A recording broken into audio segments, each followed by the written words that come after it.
Mesdames et messieurs, bonjour. Bienvenue dans notre émission littéraire consacrée aujourd'hui à un distributeur dans le domaine du jeu de société. Mais non, c'est pas si sérieux que ça. Bienvenue à vous dans cette petite tric-trac télé consacrée à un éditeur de jeux de société qui est devenu purement et simplement distributeur. Et donc du coup, merci Germain, et donc du coup un éditeur, disais-je, devenu distributeur pour ne faire et n'assurer que ce rôle de distribution. Il a grandi avec le monde du jeu et au départ cette entreprise, BlackRock Games, puisque c'est d'eux dont il s'agit, a été constituée par 5 personnes, presque tous gravitant autour d'une famille, et nous avons rencontré Johan et Thibaut qui nous en ont parlé. Alors ça date de 2007, une entreprise familiale autour d'un jeu d'Alain, il y en aura d'autres, et il faudra attendre, je vous laisse regarder et découvrir la petite interview, le petit moment qu'on a passé à la fois avec Johan et à la fois avec Thibaut. Johan qui est là dès le départ, du côté même donc du coup édition, avant de devenir uniquement et purement distributeur. Et puis Thibaut Quintance qui s'occupe de l'export, avec qui on a pu justement confronter les deux regards, puisque Thibaut est arrivé un petit peu plus tard, aux alentours de 2012-2013. Et donc du coup, entre ces deux points de vue, on a une vraie belle photo, à la fois côté BlackRock, mais à la fois côté monde du jeu, dans tous ces petits changements. Donc je disais, pour retracer un petit peu rapidement cet historique, 2007, c'est la création de BlackRock, avec quelque part quelque chose de très familial et de très on verra demain de quoi il sera fait. Et donc, du coup, les choses n'étaient pas forcément pensées, mais au final, ils vont aller de plus en plus vers les boutiques, sur du terrain, rencontrer et se faire peu à peu un petit réseau. Ça va grandir, il va y avoir d'autres jeux, il va y avoir aussi d'autres éditeurs qui vont les rejoindre jusqu'à… Et alors, l'anecdote est succulente, je vous la laisse une fois encore découvrir, racontée par Johan lui-même, jusqu'à ce petit 2010-2011, un BlackRock Camping Tour. C'est-à-dire que pour éviter qu'il n'y ait trop de frais, eh ben, du coup, on dort au camping. Ben, pourquoi ne pas en profiter pour animer un petit peu le camping? Bref, découvrez un petit peu cette histoire. Il faut savoir que c'est en 2011 que les premiers éditeurs viennent pour de la distribution, que c'est seulement en 2012 qu'un local, entre guillemets, BlackRock, et non pas une maison familiale, est investi. Donc c'est un vrai changement, mais bien des années finalement plus tard, 5 ans plus tard, jusqu'à arriver en 2014 avec l'arrivée de Blue Orange, qui marque un petit tournant aussi, peut-être par l'aspect attraction ou ouverture des yeux de certains éditeurs sur BlackRock et donc sur cette attraction qu'ils peuvent avoir. Et enfin, en 2017, donc finalement assez peu de temps par rapport à ce 2019 au moment où nous tournons cette vidéo, où ils décident d'arrêter l'édition pour ne se consacrer qu'à la distribution. Et pour une raison majeure, il y en a d'autres, mais en tout cas pour une raison majeure, ne pas être en porte-à-faux avec les éditeurs qu'ils distribuent. C'est un choix réel, concerté, en disant si nous avons des jeux en propre, même si nous faisons un maximum d'efforts pour que ces jeux-là ne soient pas en balance par rapport à ceux des autres éditeurs, quoi qu'il en soit, le doute pourrait subsister et pour éviter ça, on arrête d'éditer, on ne s'occupe que de distribution. Et donc, depuis 3 ans, et c'est pour ça que nous nous sommes rendus avec Germain, depuis 3 ans, ils organisent un petit séminaire sur plusieurs jours. Ils reçoivent maintenant la trentaine d'éditeurs qu'ils distribuent. Ça avait lieu dans le Puy-de-Dôme, enfin en Auvergne, à côté du Puy-de-Dôme. Nous avons pu nous y rendre avec Germain, faire quelques images. Nous y sommes allés en hélicoptère.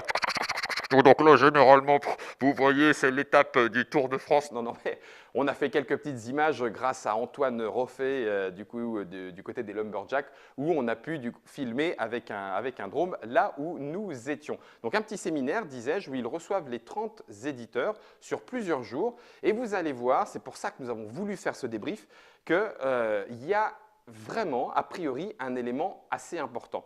Alors, les éditeurs sont réunis tous ensemble autour, et c'est un des éléments majeurs bien sûr, des jeux qui arrivent. Donc ici, ce que vous voyez, ce sont des prototypes des jeux à venir que les éditeurs amènent, montrent à BlackRock. Il y a d'autres moments où ils le font bien sûr, mais là en l'occurrence, ce sont des prototypes qui seront en plus, deuxième point d'intérêt, qui seront en plus montrés aux autres éditeurs.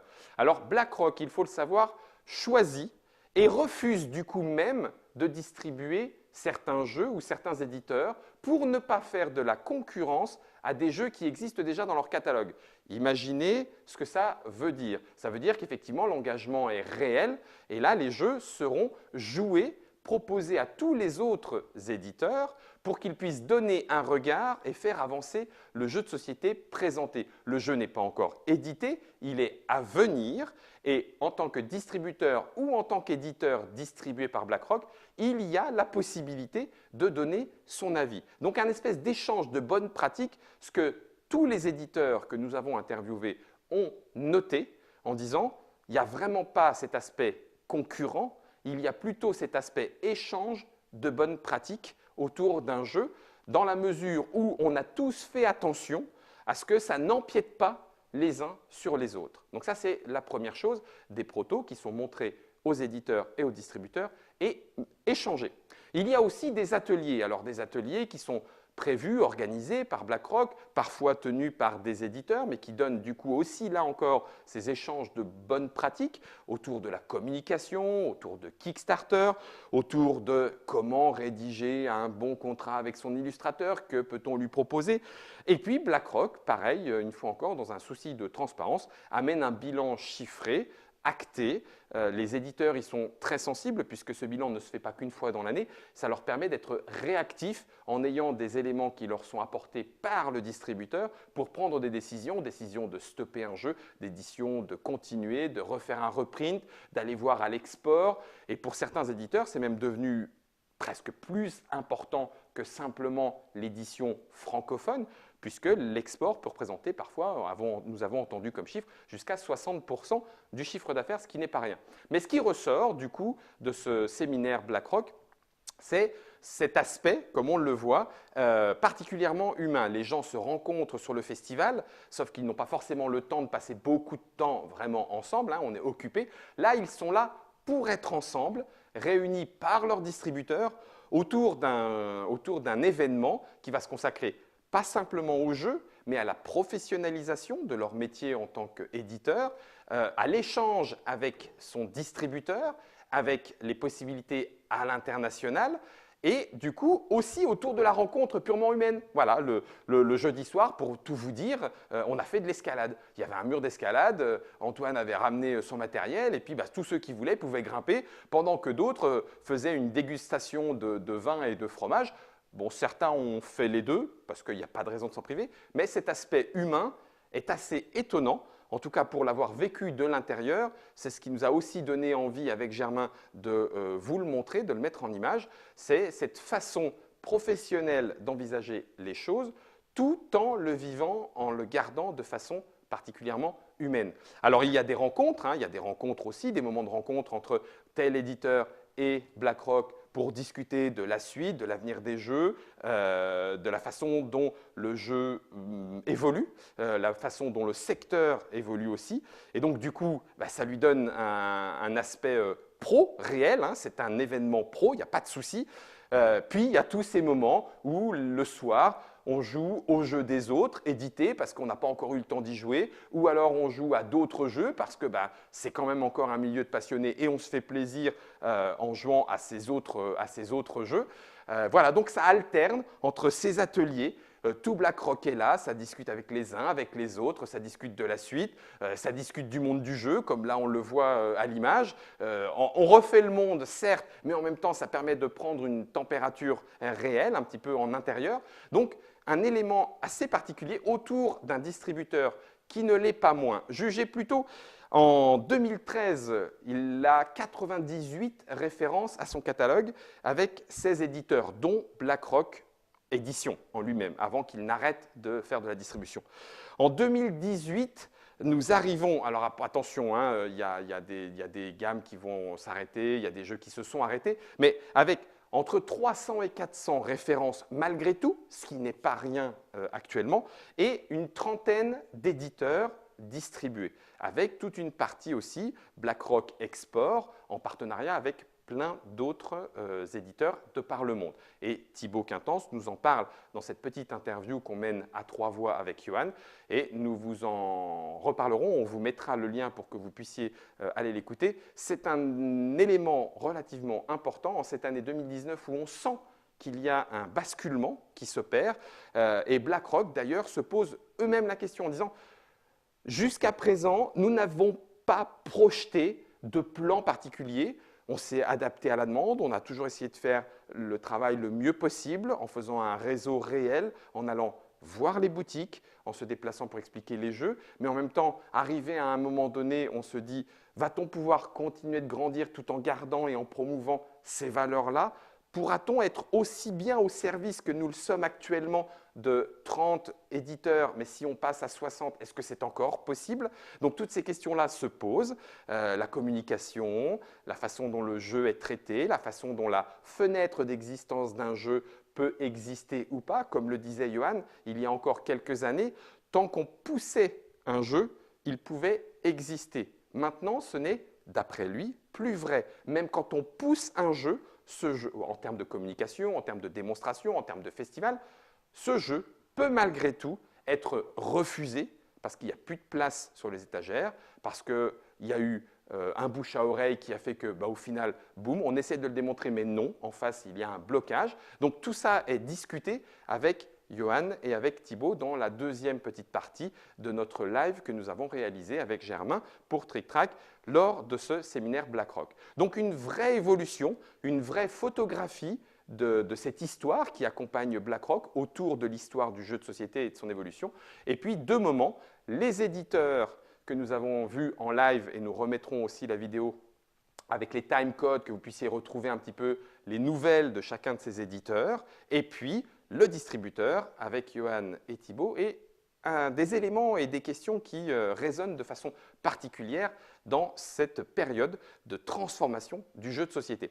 Voilà, BlackRock, donc un éditeur, un distributeur finalement maintenant pas comme les autres, a priori, ce n'est pas nous qui le disons, même si on peut vous le dire, nous sommes assez d'accord, un distributeur pas comme les autres. Et je vais en profiter que nous sommes en live pour vous laisser éventuellement, à vous, le temps de poser quelques questions sur les choses que nous avons pu dire, les éléments qui peuvent vous questionner. Nous sommes en live, profitons-en s'il y a quelques questions. Alors, est-ce que les éditeurs profitent également de ce séminaire pour tester des protos non signés et ainsi prendre la température ou l'avis de BlackRock Games? Alors, oui. Oui, en l'occurrence, il y en a, même si c'est une partie un petit peu plus congrue. Le relationnel entre les éditeurs et le distributeur et BlackRock Games est tel que ça se fait aussi régulièrement, bien sûr. Mais ce rapport de force est un petit peu ressenti par les joueurs, par les éditeurs, comme étant un peu côté distributeur. Voilà, on prend vraiment la température du distributeur parce que si le distributeur croit à notre jeu, il y a plus de chances que ça se passe bien. Et donc, réellement, c'est montré, même si l'éditeur garde le dernier mot, il y a une réelle, mais c'est positif, hein, nous on l'a senti vraiment en termes positifs, il y a une prise de température du jeu et même des avis des autres éditeurs. C'est-à-dire qu'ils se sont racontés, pendant que les éditeurs venaient dans notre live, que oui, effectivement, parfois avec un franc-parler, on a déclaré, on a un peu incendié entre guillemets le proto en disant non, moi j'aime pas du tout, j'y crois pas, ci et ça, voire même jusqu'à dire ok, on le fera pas, voilà. Ou alors à dire bon, on le fera, mais alors visiblement, il faut qu'on le retravaille concrètement, il y a besoin d'autre chose. Donc, il y a une vraie prise en question, une prise en compte, pardon, mais l'éditeur garde réellement le dernier mot. Donc, il y a un vrai échange, alors qu'on pourrait les prendre, entre guillemets, pour des entités concurrentes, même si elles sont distribuées par une seule entité. Et au final, ça apparaît moins. Alors, pour plusieurs raisons. La première, c'est que il y a, peu ou prou, uniquement des passionnés. Passionnés de jeu, donc qui ne sont pas avares de jouer au jeu d'un autre, de donner l'avis, etc. Et le deuxième élément, je le redis, BlackRock Games ne dit pas oui à toutes les propositions de distribution. C'est-à-dire que Les deux éléments qui sont pris, pesés et qui pèsent lourdement dans le choix de distribuer ou pas tel ou tel éditeur ou tel jeu, c'est un, est-ce que humainement, on est dans la même philosophie que cet éditeur avec BlackRock. Donc c'est un élément humain. L'élément humain, c'est parti d'une entreprise familiale. Johan, Alain et toute l'équipe de BlackRock essayent de conserver cette valeur humaine de façon très forte. Et donc du coup, elle a un impact dans le choix ou pas. Alors ça ne veut pas dire que les personnes en face sont mal jugées, ça veut dire juste c'est pas compatible et ça se respecte, mais pour le coup, on ne le fera pas. Et le deuxième point, c'est est-ce que les jeux qui viennent avec tel éditeur ne vont pas arriver sur le même segment, sur la même cible qu'un jeu ou qu'un éditeur que l'on distribue déjà. Et si c'est le cas, pourquoi, entre guillemets, même si on pourrait dire, bah oui, mais économiquement, le public décidera, non, BlackRock fait attention à ne pas amener un concurrent, entre guillemets, même en interne, pour s'auto-bouffer entre eux. Ce n'est pas ce qu'ils cherchent. Et donc, du coup, il y a réellement ces prises en question. Alors, comme le dit, voilà, Bruno, là pour le coup Bruno Catala qui est avec nous, le signale, on peut même inverser le truc. Aujourd'hui, trouver un éditeur qui est prêt à signer ton jeu n'est pas suffisant. Il faut s'assurer que son distributeur est réellement prêt à le suivre, sinon, donc je le prends en tout cas, merci Bruno, je le prends comme un appui de ce que BlackRock Games veut mettre en place en disant même du côté auteur, entre guillemets, on pourrait se dire j'ai signé avec un éditeur, mon travail est terminé. En l'occurrence, même pour l'auteur, c'est le témoignage de Bruno, il y a besoin de s'assurer que du côté de la distribution, il y aura réellement un soutien, éventuellement un soutien à l'export, parce qu'il est possible qu'un jeu ne touche pas sa cible dans un pays donné, mais par contre marche très très bien dans un autre pays. BlackRock nous en a donné des exemples. Et en l'occurrence, du coup, c'est nécessaire, c'est même indispensable, visiblement, pour la survie d'un jeu. Voilà, je vous laisse encore quelques instants si jamais il vous reste quelques questions. On voulait faire ce petit débrief parce qu'on a profité à la fois d'une petite présentation de BlackRock Games, comme nous avons pu faire des petits reportages pour Ankama, pour Gigamic, etc. etc. Là, il y avait donc ce petit aspect-là, ce petit aspect découvrons de l'intérieur un distributeur. Il y aura les deux vidéos avec le timecode, les éditeurs, leur regard sur BlackRock et leur actualité ludique, c'est aussi un moyen de s'informer, et la petite interview avec Johan et avec Thibaut, côté export, côté interne, marché français, marché international. On voit qu'il y a des différences, on voit qu'il y a des corrélations. Ce petit moment-là est peut-être même pour ceux qui s'intéressent au monde du jeu le plus intéressant en termes de philosophie, d'éthique, de secteur économique. On vous le laisse le découvrir. Et puis ce petit débrief pour compléter cette vision globale à la fois BlackRock et à la fois du monde du jeu. Je regarde s'il y a d'autres questions puisque nous sommes en live. Alors la question est posée, mais là c'est plutôt à Bruno, donc je vais laisser Bruno répondre. Est-ce que ça permet de choper des filles, d'être une star du jeu de plateau? Je crois avoir entendu déjà Bruno répondre que oui, tout à fait, mais j'ai peut-être extrapolé sa réponse. Pardon, autant pour moi. Oui, Germain. On pécho à mort. Germain me confirme, et pourtant, de côté de la réalisation, on ne pense pas comme ça. Mais voilà, c'était notre petite pastille. Comment? Qu'est-ce que c'est chaud en régie? En régie. On se dirige, dit Bruno, peu à peu vers un système où tu vas démarcher un distributeur qui dira ensuite lequel de ces éditeurs va faire le jeu s'il est convaincu. Alors là, par contre, je n'imaginais pas, Bruno, que ça puisse aller jusque-là.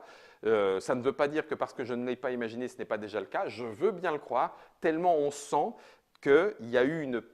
Alors, j'aime pas prise de pouvoir parce que ça pourrait vouloir dire que c'est négatif, mais tellement on sent qu'il y a un poids important dans ce que va dire BlackRock distributeur, en tant que distributeur, aux éditeurs en tant que retour sur les jeux de société. Donc, on voit que le secteur devient ultra concurrentiel et qu'il ne suffit plus d'éditer le bon jeu, il faut aussi bien le distribuer, bien communiquer dessus, voir quelles sont les différentes palettes, voir quels sont les différents partenaires à l'étranger, etc., etc.